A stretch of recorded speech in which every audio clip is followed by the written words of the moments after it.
Hey everybody, welcome to another video with me, Brendan. So today we are going to talk about 5 things to do if you are unfortunate enough to lose your job. Now I'm very aware that we are in lockdown 2 here in the UK and we're verging up to Christmas, and all of a sudden it feels like everything is kind of crumbling around us, not only mental health and not being able to get into routine and all that other stuff. But just imagine if you are unfortunate enough to lose your job as well. It can be hugely overwhelming and it can feel really, really shit. But the problem is, you cannot feel down for yourself for too long. Now this is easier said than done, and here's a tip for you. I come up with a phrase that says you're not feeling down is part of a one-day club only. So what that means is you can feel down, but you're only allowed to do that for one day. Otherwise, you get kicked out of the club and you have to get back on the horse, or whatever the appropriate phrase is, and just start living life again. The longer you wallow, the more you sit on the sofa, the less likely anything is to happen. Now, I fully appreciate that when you lose your job, it does feel like the end of the world, especially if you've got responsibilities and commitments that you have to pay. Now, I do get that.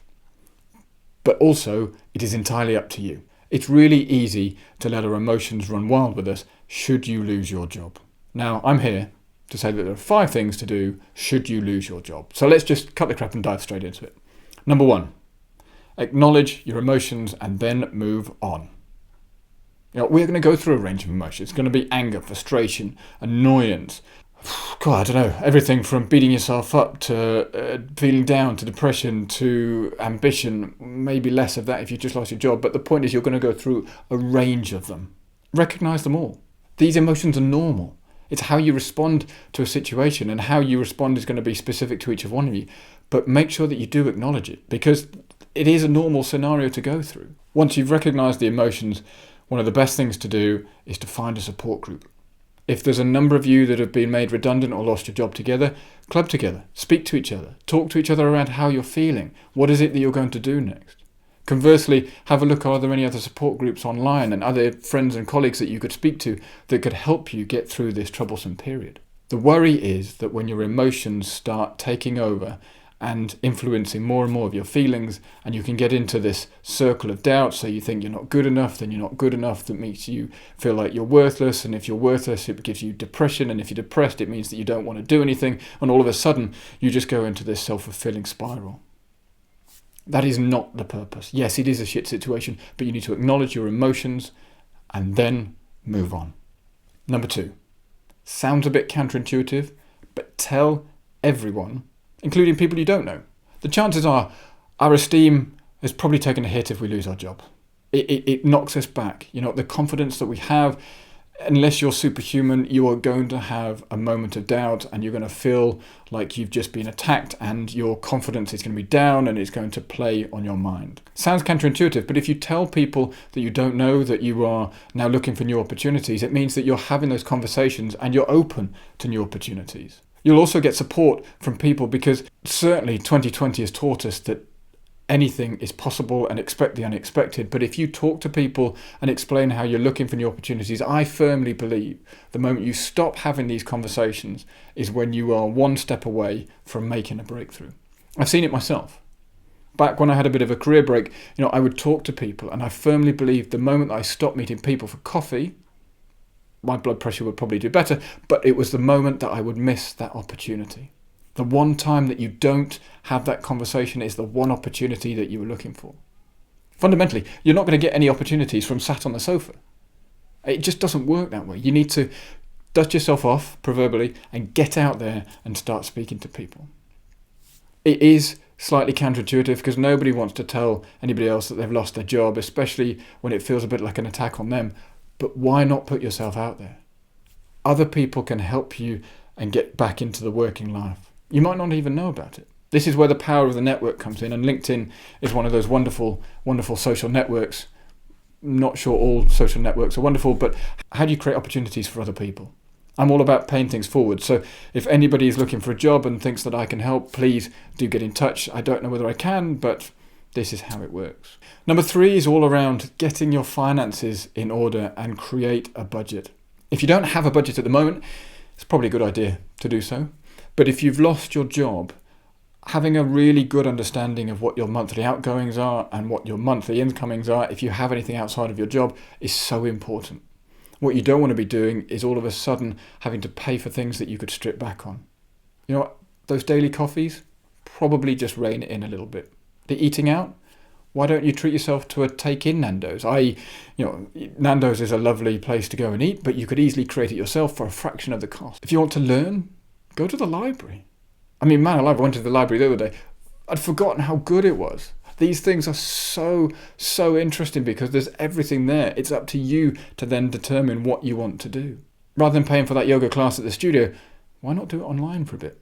Maybe yoga with Adriene is a way forward for the time when you're out of a job. It's all about just adjusting your expectations and managing the situation that you're in at that moment. And then just create a budget. List out every single monthly item that you have in terms of an outgoing. Work out what that is. Work out those items that you can put on pause or hold for a while. Is it a gym membership? Do you need that at the moment? Are we subscribing to online resources that potentially you could put on hold for a bit? Then you need to work out the expenses that you can't defer. Things like rent and utility bills and all that sort of stuff. In the data world, we talk about what gets measured gets managed, and this is exactly the same piece. It's not very exciting, and as an accountant, I know how boring numbers can be, but having a budget and understanding exactly where you are is hugely important. I'll put some resources in the links below, so please do have a look at that. But fundamentally, you need to get a grip on exactly where you are so that you can determine exactly what your outgoings will be over the few weeks, months that you're looking for a job. Number 4 is one that I'm enormously passionate about, actually, and it's about investing in yourself. Now, this might sound slightly counterintuitive, but often people have saying investing in yourself is selfish. And I would say, no, not at all. That's nonsense. Because if you invest in yourself, you can actually then invest more in others. And I'm not just talking about the mental health aspects. If you are mentally strong and resilient, it means that you can actually give more to others. But in this instance, it's around looking at the courses and the learnings that you can do now that you might have a bit more time to help improve yourself. Fundamentally, it takes money to make money. So why not invest in a course or do some online reading or build yourself up or learn a new skill?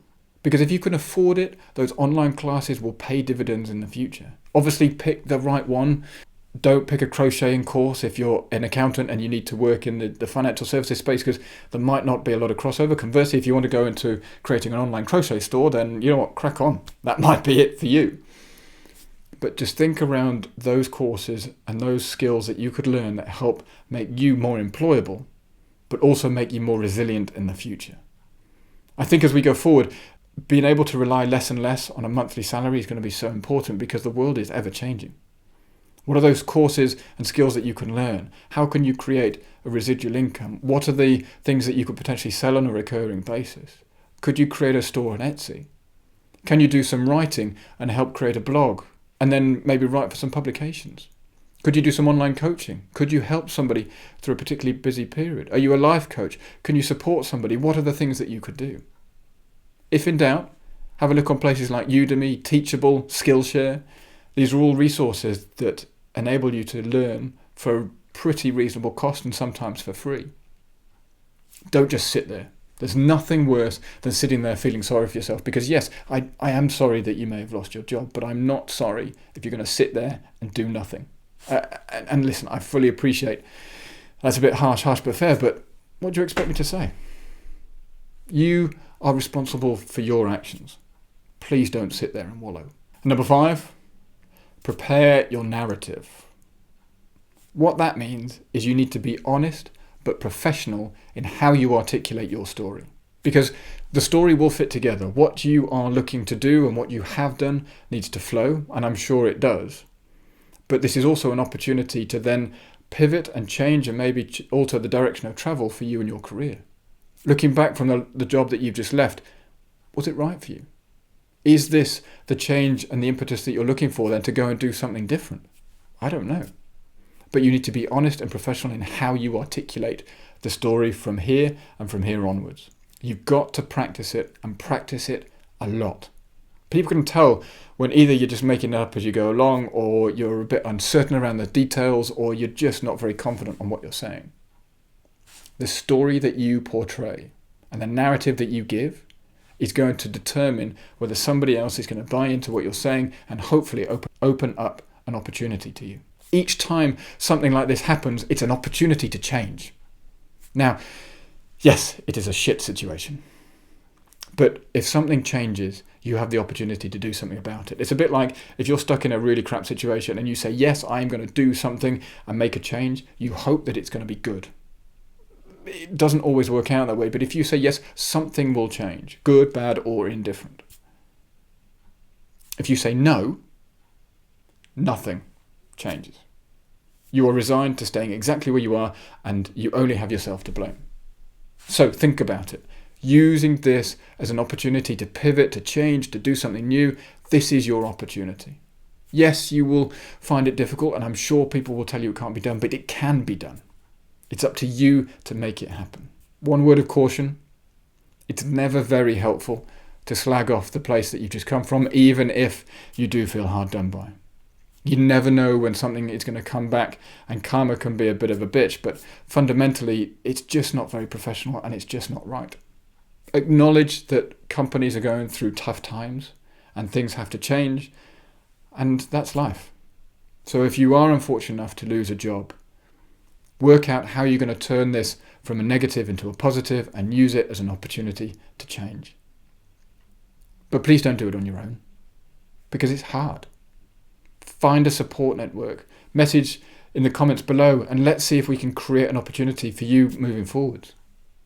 So with that, I'm going to leave you on an upbeat and say, you know what, this is an opportunity. It might not feel like it, but 2020 has decided to give us a whole number of curveballs, so why not let's try and treat each other with a bit of opportunity, and this is an opportunity to pay things forward. So, you know, if I can help with anybody, please do get in touch.